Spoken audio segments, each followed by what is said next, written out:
Gabut nah. Main teori ada orang. TOD.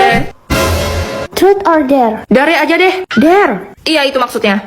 Kau harus gak boleh marah, gak boleh ngegas, harus kalem, harus penyabar, dan memaafkan serta mengikhlaskan. Sejam aja. Mohon maaf, bisa yang lain gak? Ayo, tantangannya dimulai dari sekarang. Sir, bukumu robek.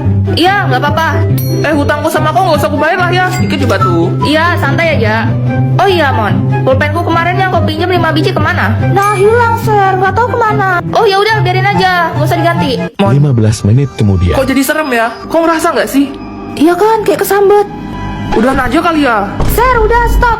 Mainnya kelar udah. Gak usah pura-pura kalem lagi. Loh, kenapa? Gak apa-apa, Bah. Asli, Sir, cepat balikan kayak biasa, serius. Lah, kan aku memang begini. Woi, Raki, gimana nih?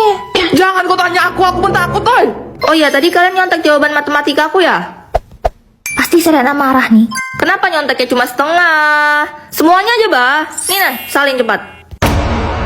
Selamat siang, kita lanjutkan materi kemarin. Sebentar, ini kenapa perasaan saya kok kelas kita jadi suram begini? Pak, sebenarnya kelas kita jadi begini semenjak Serena gak ganas lagi, Pak. Sekarang dia kalem banget. Harus diteleponin orang tuanya, anaknya sakit kok dibiarin. Halo, dengan orang tua Serena. Begini Pak, belakangan anak Bapak berubah jadi kalem. Berbahaya Pak, jadi harus bagaimana ini? Coba salah satu cari racun semprot nyamuk, cepat. Siap Pak. Aduh, semoga mempan ini, kalau nggak mempan gak tahu lagi sudah saya. Ini, Pak. Dapat di mana kamu? Kok cepat betul? Baru beli di toko sebelah, Pak. Jangan, nggak bisa. Cepat cari yang kadaluarsa. Pak, mati anak orang, Pak. Tenang, saya baru telepon bapaknya tadi. Begitu katanya cara nyembuhkannya. Kita coba sekarang efeknya mempan atau enggak. Sir, tasmu basah ketumpahan air.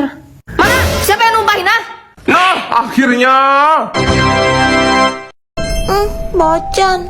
Tuan Snow, siang ini jadwal Anda survei rumah yang baru saja Anda beli untuk kejutan ulang tahun Nyonya Juliet. Segera siapkan mobil saya. Tuan akan menyetir sendiri. Ya, Baik, Tuan. Papa, Celo mau ikut. let's go. Celo diam-diam ya, jangan bilang sama mama. Oke. Celo. Selamat siang. Selamat datang Tuan Snow. Saya Zoe, agen properti yang ditugaskan hari ini. Mari kita mulai dari ruangan utama. Perasaan apa ini? Hawanya lembab banget ya. Iya, maklum Tuan, udah lama nggak ditempatin. Papa dengar gak? Ada dede bayi nangis. Gak ada suara apa-apa. Mari Tuan, kita ke lantai atas. Kenapa Celo? Tadi ada tante masuk ke sana. Hah? Kok nggak bisa dibuka? Maaf Tuan, tapi kunci kamar ini hilang. Mencurigakan. Pa, Celo aus. Yuk kita cari minum. Bu, beli. Kau pemilik baru rumah di ujung itu ya? Iya bu. Haiya, kenapa kau beli? Kau tidak cari tahu dulu apa? Emangnya kenapa bu?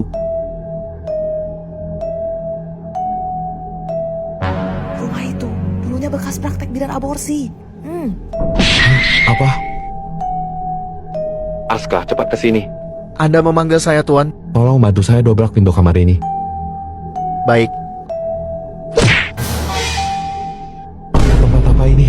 Kenapa menyengat sekali baunya? Astaga. Malam minggu gini cowok-cowok mah ninggalin kita camping. Oh ya Juliet, kita nyusul mereka yuk. Naik bus aja, pasti seru. Kamu tahu nggak cerita tentang bis 375? Oh enggak. Pada tahun 1947 di Cina, ada sebuah bis dengan rute Panmikan Shangshan. Ini adalah bis terakhir yang beroperasi malam hari itu. Hah? Seperti bis pada umumnya, isinya supir sama kondektur. Pas nyampe di halte, ada yang naik nih, seorang pemuda sama nenek-nenek. Berdua ya? Iya, mereka duduk di baris depan. Singkat cerita, bisnya jalan lagi dan berhenti di halte berikutnya, di mana ada 3 lelaki tua berpakaian kuno yang sedang melambaikan tangan mereka. Udah jam berapa itu? 3 pagi. What? Belum lama bisnya gerak, tiba-tiba si nenek mukul kencang pemuda yang naik bareng dia tadi, terus nuduh kalau dia itu copet. Loh, Kelar berantem debat, akhirnya si nenek minta stop di kantor polisi. Pas turun, si pemuda tetap kekeh kalau dia nggak salah. Tapi si nenek bilang dia tuh tahu dan emang sengaja ngelakuin semua ini. kok? Tadi saat di dalam bis, nenek memungut barangnya yang terjatuh. Lalu ia melihat dari bawah kolong, kalau 3 lelaki yang naik barusan tidak memiliki kaki alias melayang. Keesokan paginya, bis 375 diberitakan jatuh di Bendungan Mien. Mereka mengevakuasi 3 jasad yang sudah membusuk, yakni supir, kondektur, dan seorang lelaki yang tidak dapat diidentifikasi. Apa? Yang anehnya lagi, isi tangki bis itu bukanlah bensin, melainkan darah.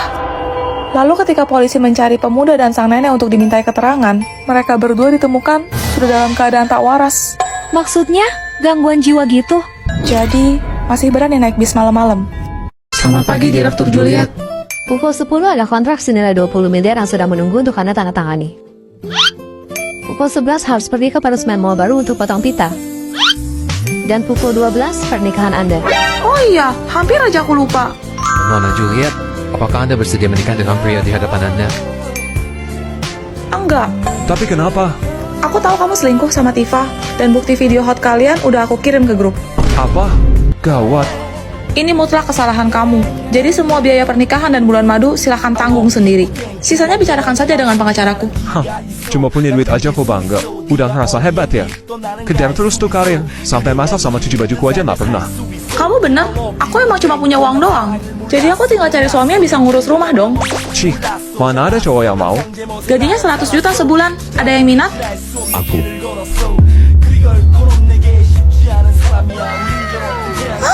Kamu ganteng juga, saya suka. Pergi kamu. Tunggu, jangan pada bubar dulu. Pengumuman, mempelai prianya diganti. Pernikahan tetap dilanjutkan. Perusahaan masih ada rapat. Aku pergi dulu. Nanti sore kita ketemu di kantor catatan sipil ya. Akta nikah kita udah aku ambil. Wah, kamu gercep banget. Sepertinya kita cocok. Pokoknya mulai hari ini aku bakal hasilin duit yang banyak. Kamu di rumah aja tungguin aku pulang, oke? Tuan Snow, Anda seorang presidir yang memimpin ribuan perusahaan besar. Kenapa malah jadi bapak rumah tangga? Saya tidak ingin hanya merindukannya saja.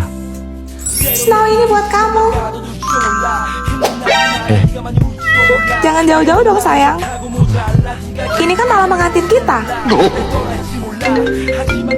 Juliet, bentar ya. Ganggu aja. Lapor Tuan Snow, kontrak 90 miliar. Duit kecil begitu urus sendirilah. Gak perlu sampai telepon saya. Tapi, Juliet, Bu, Stormhold Group masih belum ngasih keputusan. Segera adakan rapat online. gagal unboxing deh. Selamat malam Pasca. Mengenai proposal yang sudah tertulis, Sayang, aku bikinin teh. tuh. maaf Pasca, itu suami saya. Jadi rencananya adalah Bravo, amazing. Tidak perlu dijelaskan lagi. Stormhold Group setuju bekerja sama dengan perusahaan Anda. Baguslah. makasih Pasca. Bulan depan aku harus kasih Aska gaji bonus. Snow, kamu itu bintang keberuntungan aku. Ayo ikut, aku mau kasih kamu hadiah. Selamat datang. Kamu pilih aja yang kamu suka, aku beliin. Oke. Well, lihat deh. Ada cewek matre sama cowok pecundang. Jaga mulutmu. Ih, kenyataan kok. Lo tuh emang cewek pembawa sial. Buktinya setelah pisah dari lo, Stormhold Group mobil tanah gua tuh jadi gedung pencakar langit. Pian semakin kaya, sedangkan lo harus ngidupin berondong. Kasian. Berapa harga cincin ini? Selera Tuan sungguh bagus sekali. Ini berlian safir termahal di toko kami. Harganya 70 miliar. Dasar pembual. Sampai kiamat pun kagak bakal kebeli sama lo. Saya lagi gak bawa sebanyak itu.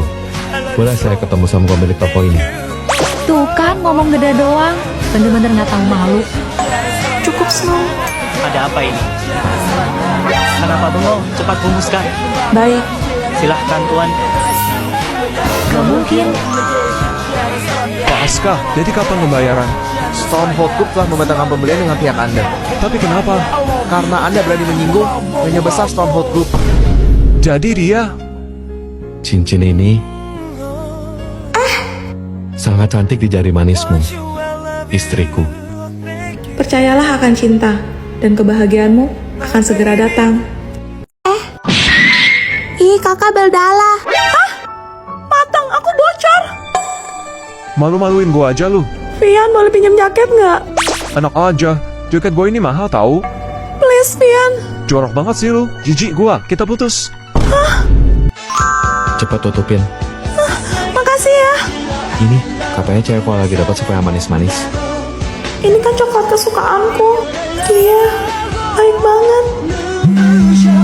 Halo. Nama kamu siapa? Ya, udah jauh. Kenapa nih anak pagi-pagi udah kayak begini? Assalamualaikum, dengan siapa ini? Kemarin itu ada malaikat ganteng yang memanah hatiku. Fix kesambet pun dibogel nih anak. Selamat pagi. Grace, itu malaikatnya. Ganteng banget. Saya Snow, yang bertugas menantikan Bu Zoe untuk sementara waktu. Sebelum kita mulai pelajarannya, apa ada yang mau bertanya? Saya, Pak. Ya, Bapak, udah punya pacar belum? Alamak. saya nggak punya pacar. Alhamdulillah. Tapi saya sudah dijodohkan oleh orang tua saya. Udah, jangan nangis. Lagian cowok spek kayak Pak Snow yang nggak mungkin jomblo lah. Juliet, cepat siap-siap. Ada tamu itu. Kenapa, Mak? Teman Mama datang melamar. Hah? Mama mau nikah lagi? Astagfirullah, Mak. Ingat umur. Kenapa jadi aku? Ya kau lah. Tadi katanya teman Mama. Iya, aku nggak mau nikah sama Om. Melawan sekali lagi. Kukutuk kau jadi es kulkul. Bikin minum sana. Nasib. Kamu? Bapak. Weh, ibu ngechat di grup. Katanya habis istirahat ini ulangan, woi. Wow, kok tiba-tiba? Gak tahu juga nih bahasa gak. Kita bujuk ibu lah. Mana bisa, kau tahu kan ibu kayak gimana? Kalau protes nilai dikurangi 20. Woi, Sel, kau belajar? Wah, gila kau ya, langsung bertapa, bah. Oh iya, aku udah dapat OSIS mau buat persiapan anniversary sekolah nanti. Izin dispen ya. Oh ya, aku juga izin. Ngurus berkas-berkas buat berangkat lomba minggu depan.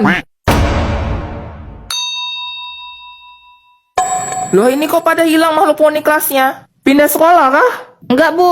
Itu ada yang dispen, ada yang izin persiapan lomba, sama ada yang sakit, Bu. Bu jangan ulang hari ini, Bu. Oh iya, tadi saya cek lagi, kita masih ada satu materi yang belum saya jelasin. Jadi hari ini kita nggak jadi ulangan.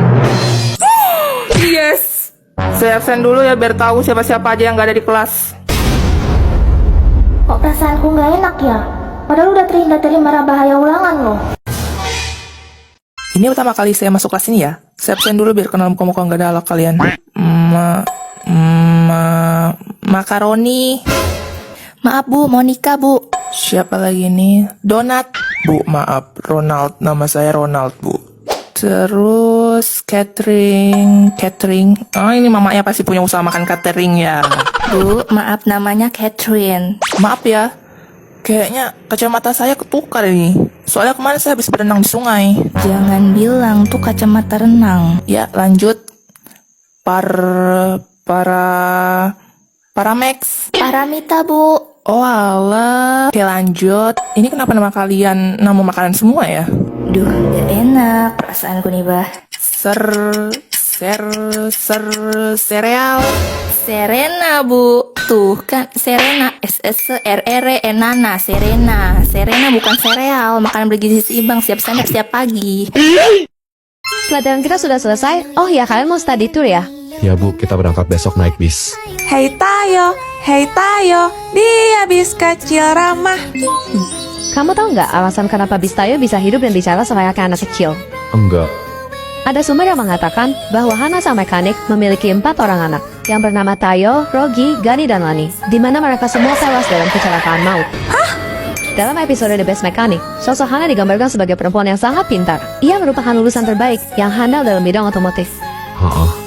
Namun saat depresi, Hana memanah lekat mainan disc favorit anaknya, dan muncullah sebuah ide gila. Ia lalu memikirkan cara untuk menghidupkan kembali keluarganya. Emangnya bisa? Hana memindahkan kesadaran mereka dengan bantuan teknologi AI. Tak lupa juga, Hana mendownload ingatan mereka, yang diambil dari mayat suami dan keempat anaknya ke dalam masing-masing bis. Astaga. Yang lebih mengerikan lagi, katanya, mesin yang menggerakkan roda bis Tayo adalah organ tubuh manusia segar yang terletak di bagian bawah bis. Apa? Kalian sadar nggak? Hanya Hana satu-satunya mekanik di kota itu. Iya ya. Itu karena cuma Hana yang tahu dan mempunyai akses untuk memperbaiki serta melihat isi sesungguhnya dalam bis-bis tersebut. Gelap banget ceritanya.